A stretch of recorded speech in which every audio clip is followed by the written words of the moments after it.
Oh man, she is a professor at the UNC School of Government, and she wears many hats on many boards.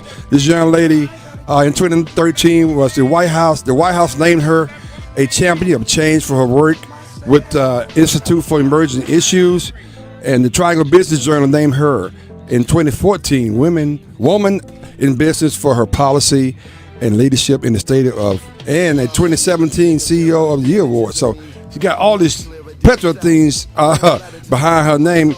She got an undergraduate degree from LSU in the SEC game at Louisiana State University. She's a Tiger. That's right, and a law degree from the University of North Carolina at Chapel Hill. She's calling in on the Alan Kelly Come Between Hotline. Welcome, Professor Anita Brown-Graham. Ms. Graham, how are you doing this morning? I'm doing great, especially for that part of the introduction where you referred to me as a young lady. Well, hey, we all young in the mind. Well, Anita, we're so excited to have you on, and thank you for what all you've done. We recognize you for a lot of work you've done in the community. And let's start there, because Kate talked about it. Let's start there. Why do you feel it's important to really get involved in your community and try to make an impact on those who need that level of engagement and leadership? Well, I actually can't imagine that it could be any other way. At the end of the day, the community is nothing more than the collective of all of us. And we recognize some of us have more opportunities than others. Mm-hmm. But if we want this to be a place where not just we prosper, but our children prosper, we've got to be concerned about everyone. Mm. Yes, one of the questions, I have is, you talked about it, and, Reese kind of mentioned it earlier, where you and your colleagues devise programs to support communities working on economic mobility, poverty, to expansion of pre-K programs, mm-hmm. extending the labor pool. Talk about extending the labor pool, what that means, and some of the programs around supporting that and how we actually get that done, especially in communities of color. Sure.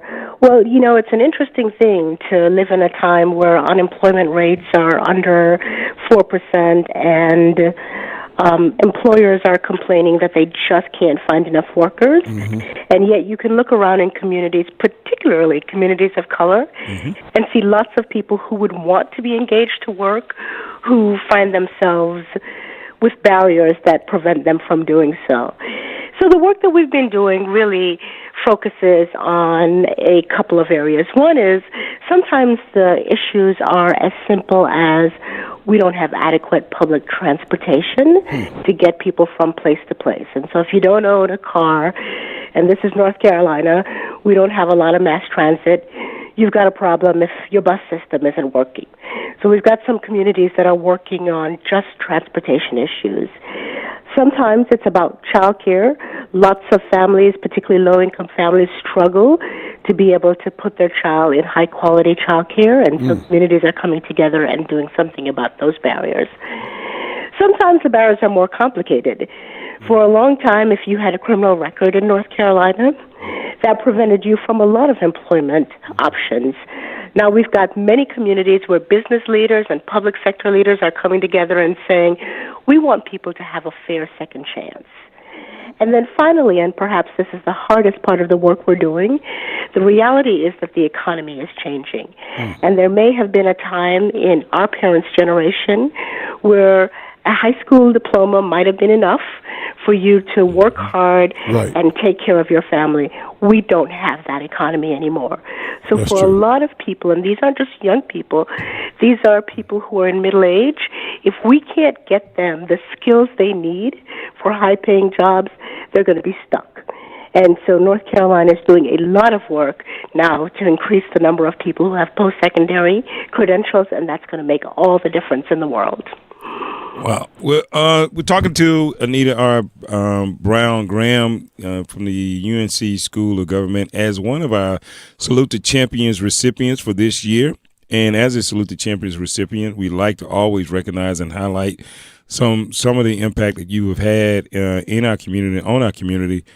But I want to switch gears just real briefly and just talk about in your time, being so young, of course. But, your flattery will get you nowhere. I'm gonna tell you right now.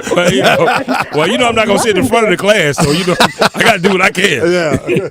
Yeah. So one of the questions that I have is really around what kind of led you to want to take on some of these issues, and what gave you the drive and the motivation to want to be a part of and make this want to be one of those things that you wanted to tackle?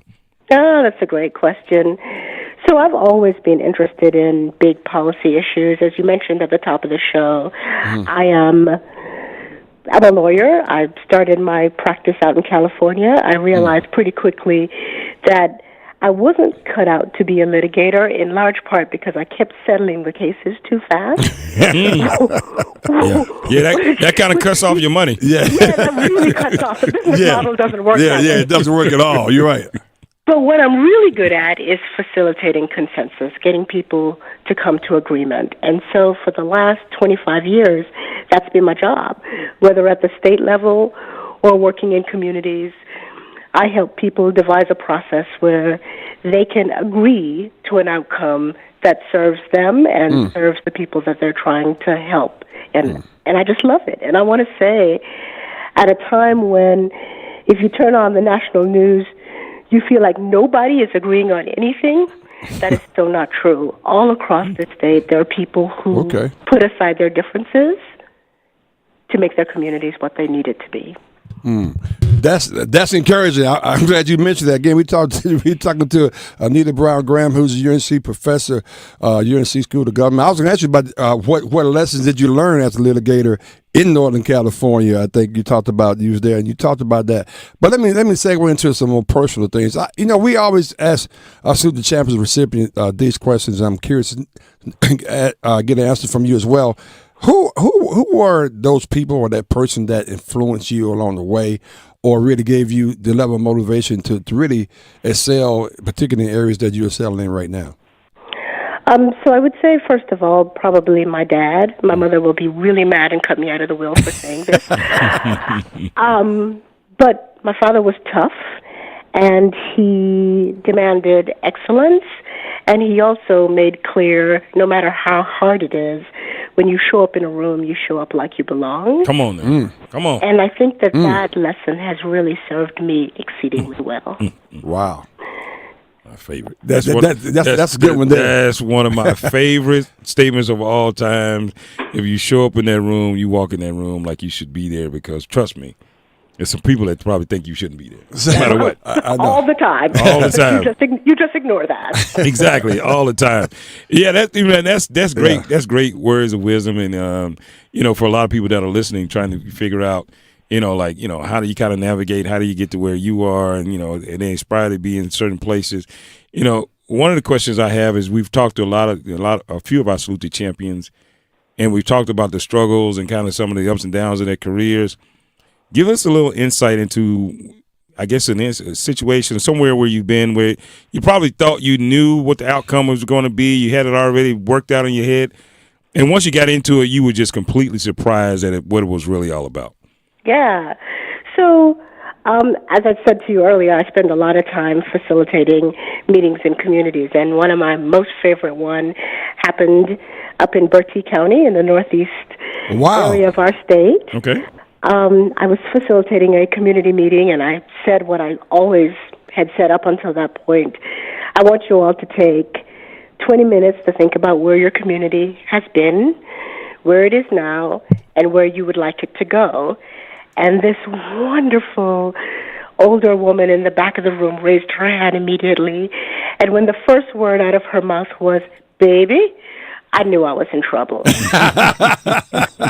It's hard to compete with that. Yeah. That's like the dress down from everywhere. Exactly. She went on to say, we don't need no 20 minutes. Bertie County is where it was 20 years ago, and it ain't going to be no different 20 years from now. Wow.